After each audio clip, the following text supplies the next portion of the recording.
Yo, bonjour à tous, c'est Gaëtan. Pour ceux qui ne me connaissent pas encore, je suis licencié au club de l'AS Amiénoise et je vais vous présenter aujourd'hui la course de Bray-Saint-Christophe, course UFOLEP en deuxième catégorie, que j'ai couru le 28 juillet et pour lequel la grande difficulté sur ce circuit de 8 km a été le vent.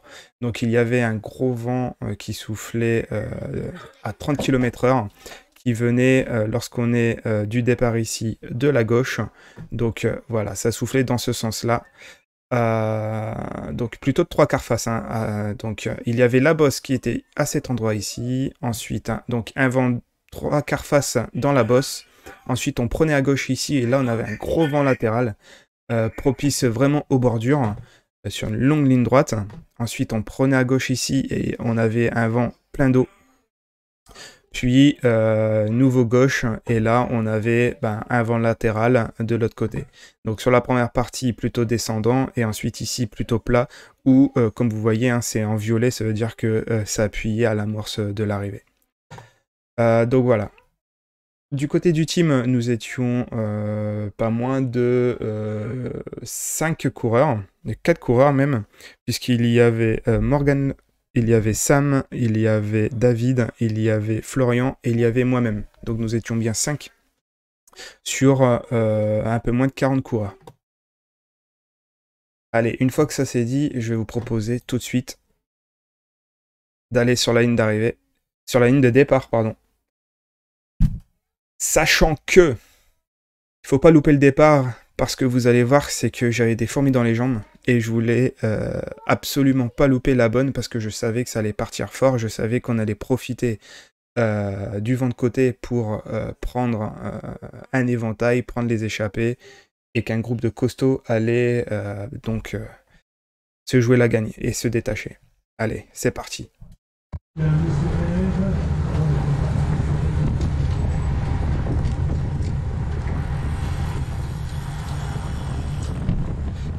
Allez, donc 10 secondes, 10 secondes qu'on est parti. Donc ici, je suis à l'avant. Il y a un gars qui a fait le départ.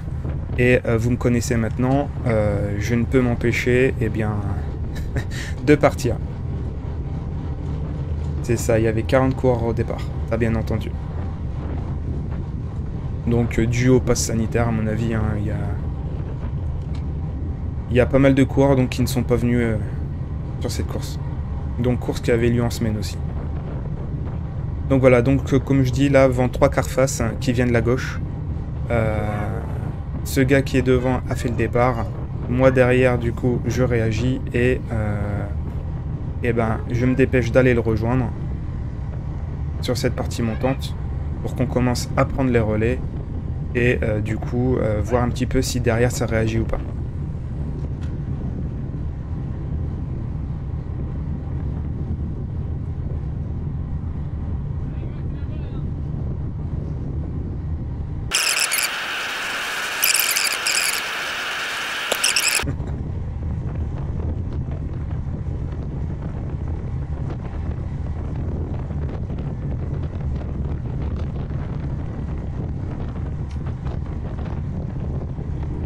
Allez, donc là on commence à se faire rejoindre par quelques coureurs.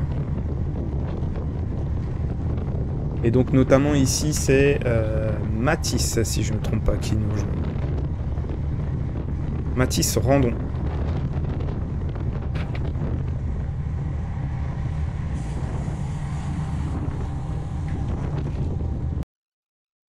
Donc là on tourne à gauche, donc dès qu'on sera plus à l'abri, dès qu'on va sortir de cette petite résidence, on va tout de suite prendre un gros vent latéral droite.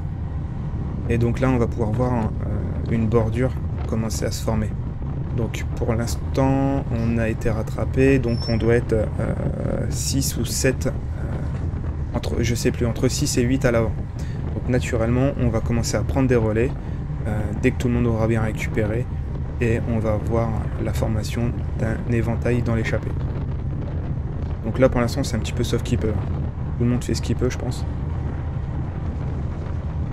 Mais on peut voir que le vent vient de droite. Donc un éventail se fait donc en deux parties. Un couloir montant et un couloir descendant. Quand le vent vient de la droite, le couloir descendant est sur la droite et le couloir montant est naturellement sur la gauche. Permettant donc aux personnes, aux coureurs sur la gauche et qui remontent de rester abrités un maximum et de bien rester à l'abri. Ainsi, c'est avec l'élan du couloir de gauche, grâce à cet abri, que ça va monter naturellement.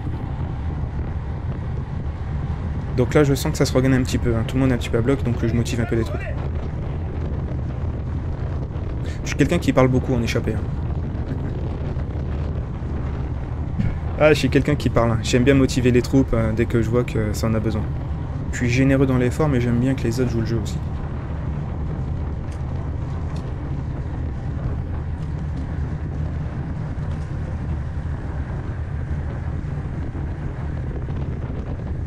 Voilà, du coup, ça a au moins le mérite de faire bouger quelques gars.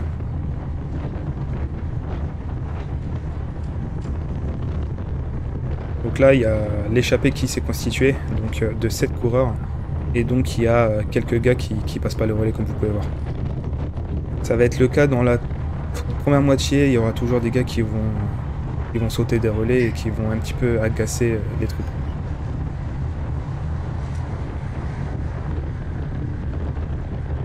Donc là, tout de suite, hein, on roule à 41 avec un vent de côté.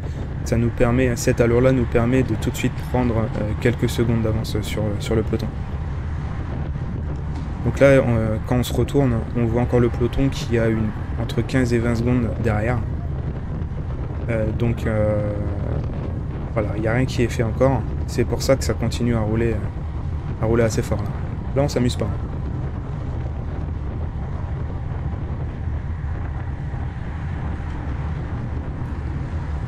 Donc lorsqu'il y a du vent comme ça, lorsque c'est plat, il y a du vent de côté, c'est toujours intéressant, c'est de tourner un maximum les jambes. Ça va permettre en fait de soulager vraiment musculairement les cuisses. Donc voilà, c'est pour ça que je tourne, voilà, là actuellement je suis à presque 110 tours minute. Voilà, c'est vraiment plus facile quand il y a du vent de latéral comme ça, défavorable, de tourner les jambes. Plutôt qu'emmener un gros braquet qui va au fur et à mesure de la course vraiment user. Donc voilà, premier conseil que je peux vous donner quand ça souffle comme ça, c'est vraiment de tourner les jambes, essayer de s'économiser un maximum. Bien prendre les roues, éviter un maximum les vagues. Parce que maintenant, il y a de plus en plus de coureurs qui ont des roues hautes. On fait partie. Donc il faut vraiment bien tenir le vélo pour éviter de faire ces petits écarts qui peuvent être dangereux et qui peuvent conduire à la faute. Donc là, on peut voir qu'on fait une grosse relance. Là, on chope le vent de dos. Donc vraiment, c'est maintenant qu'on peut faire des écarts. Puisque si nous, on roule à bloc, vent de dos, on va tout de suite prendre de la vitesse. Et si derrière, ça se regagne un petit peu, forcément... l'écart va grandir et ça va être plus facile pour nous de prendre de l'avance et de rouler vite lorsqu'on a le vent dans le dos.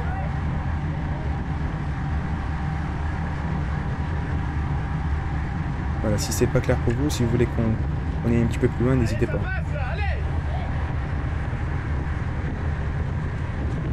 Donc là on peut voir le 224 qui bloque les relais, qui n'avance pas à bloc. Alors je sais pas si son objectif était de casser les relais pour protéger un gars derrière, enfin je sais pas, mais pendant toute la course en fait il va bloquer les relais comme ça, il va sauter des relais, il va en faire moins que... Enfin, il va vouloir en faire le moins possible. Alors que c'était pas le moment, là l'objectif c'est pas du tout d'en faire moins, pour l'instant l'objectif c'est de creuser l'écart. Donc ouais, le 224 il était vraiment pénible.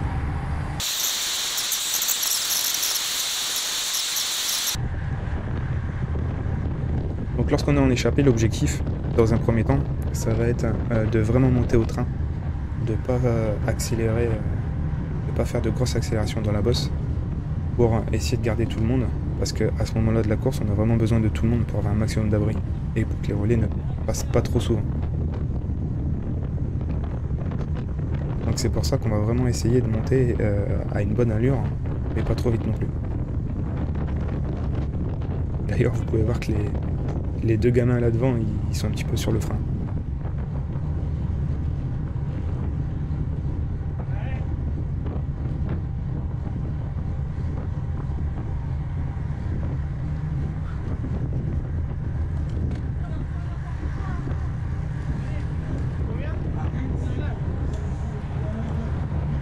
avant-dernier tour.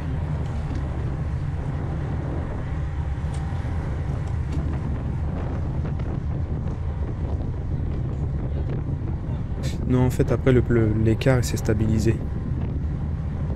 Là, on est à 1,25. Ah. Là, il y a une accélération, hein, tu vois, c'est ce que je te disais. Avant-dernier tour, le gars, il s'est mis à droite, de telle sorte à ce que personne puisse... s'abriter. Et il y en a un qui a claqué en plein vol.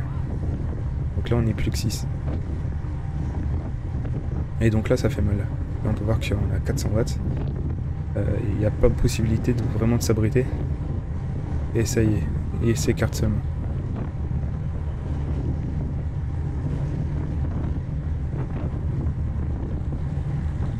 Et tout de suite, voilà, on gagne 200 watts. 100 watts, pardon. Et donc, cette accélération-là, dans la bordure, a permis de faire un peu la sélection, puisque, en fait, on a un concurrent qui a sauté.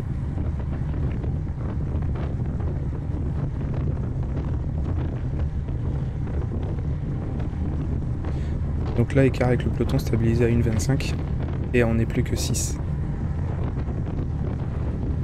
Dont 2 de la Saminoise.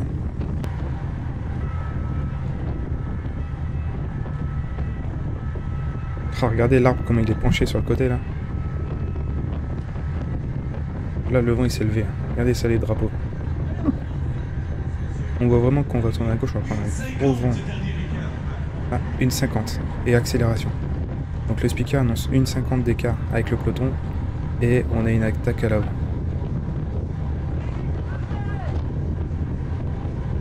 Donc là pour moi l'objectif c'est vraiment de prendre dès que possible la roue de celui qui a attaqué et là je place un contre. Tout de suite.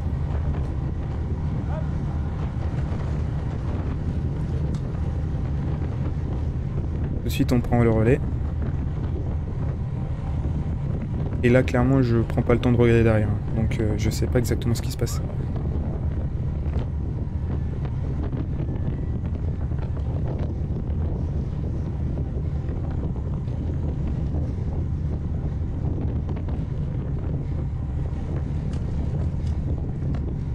Et il en met une. Là, à ce moment-là, c'est compliqué pour moi. On voit mon cardio est à 186.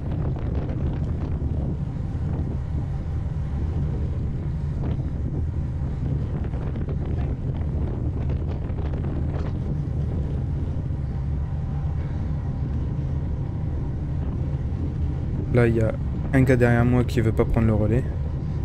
Donc je m'écarte. Mais voilà, il laisse le trou. Donc ce que je fais, c'est que je rebouche pour pas me faire piéger.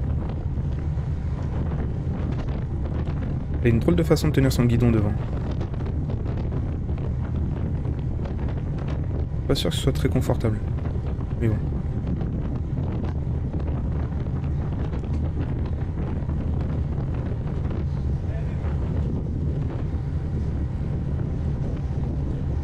Donc 180, j'ai gagné 5 pulses. Donc bon, j'essaie de prendre le relais comme je peux. Mais ce qu'on peut voir, c'est que je casse le relais en fait. Et les gars, ils ont vraiment l'air faciles. Donc voilà, donc là, à ce moment-là, on n'est plus que 4. Et bizarrement, celui qui cassait le relais, celui qui disait qu'il était pas bien, le 224, eh ben il est là.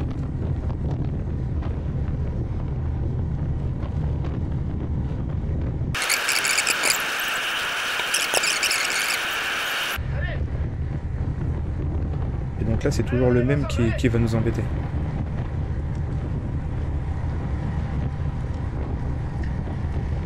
Regarde, là il casse le relais, là, il passe pas là.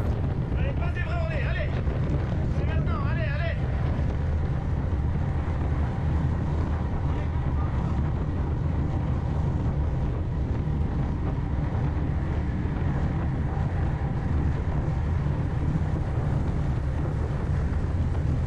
Ah, franchement, il m'énervait à ce moment-là de la course, parce que le gars, toute la course, il dit ouais, je suis pas bien, je suis pas bien. C'est l'un des seuls qui arrive à nous suivre.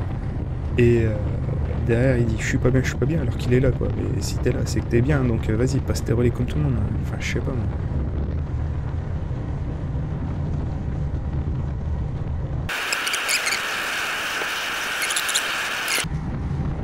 Donc là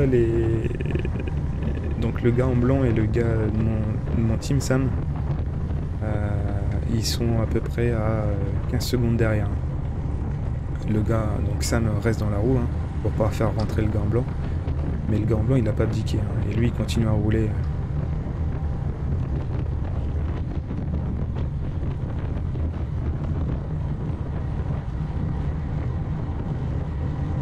On peut voir que là je passe un demi-relais par politesse hein, parce que je sens bien que là je sens que je suis plus le plus fort.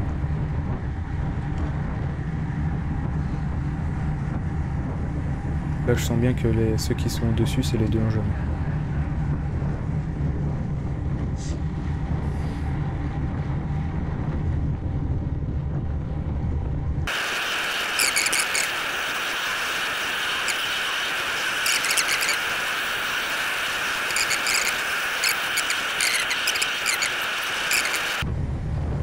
Donc là on est dans la partie... donc là on est à 2 km de l'arrivée. Et donc il y a mon collègue qui vient de nous rattraper avec le gars en blanc. Donc là tout de suite j'ai le gars de mon team qui vient prendre le relais. Qui me regarde. Et là je lui fais signe de rouler. Voilà, je me dis je suis assez rapide au sprint donc on a une petite chance.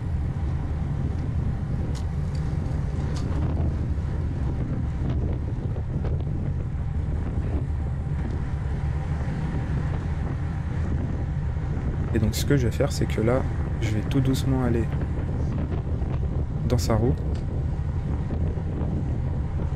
en lui disant vas-y roule. Donc on peut voir que là il commence à accélérer. Là je lui ai fait le top.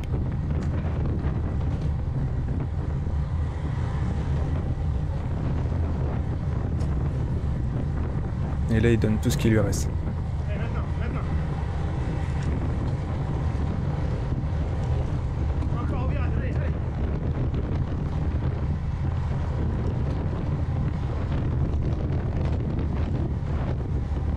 Encore.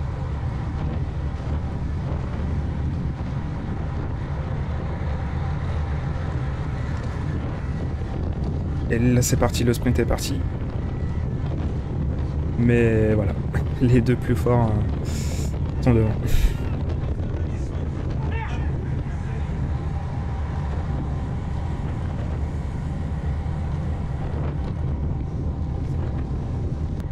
Donc là j'ai Sam qui me rattrape et qui tout de suite se met devant et qui met un petit tempo en place.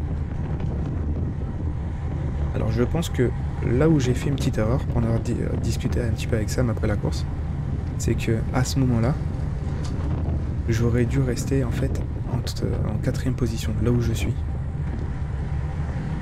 J'aurais dû rester là où je suis là maintenant, au lieu de venir me placer directement dans sa roue. Parce que à la ligne d'arrivée, en fait, on a le vent de face. Et en fait, lui, il va me lâcher juste après le virage, et je vais tout de suite prendre le vent de face alors que voilà, on est à 300 mètres. Donc voilà, j'aurais dû rester. Donc là, j'aurais pas dû mettre directement dans sa roue, mais j'aurais dû mettre un petit peu plus loin. Ou alors, on aurait pu essayer, c'est de... Là, je relève le pied, faire une cassure, et lui essaie de terminer tout seul. Allez, maintenant. Mais bon. Encore au virage, allez. Voilà, donc là, on entend que je l'encourage. Hein. Là, il fait tout ce qu'il peut. Donc là, franchement, merci à lui, c'est bien joué. C'est exactement ce qu'il fallait faire. Encore. Mais en fait, là, j'aurais dû être dans sa roue à lui, parce qu'au moment où il place son accélération, c'est trop tard. Parce qu'on voit que je reviens, hein, tu vois. Mais trop tard. Désolé Sam, désolé. Mais bon, voilà, sans problème. N'importe quand, je le refais. Hein. Enfin, je le ferai pour lui, pardon.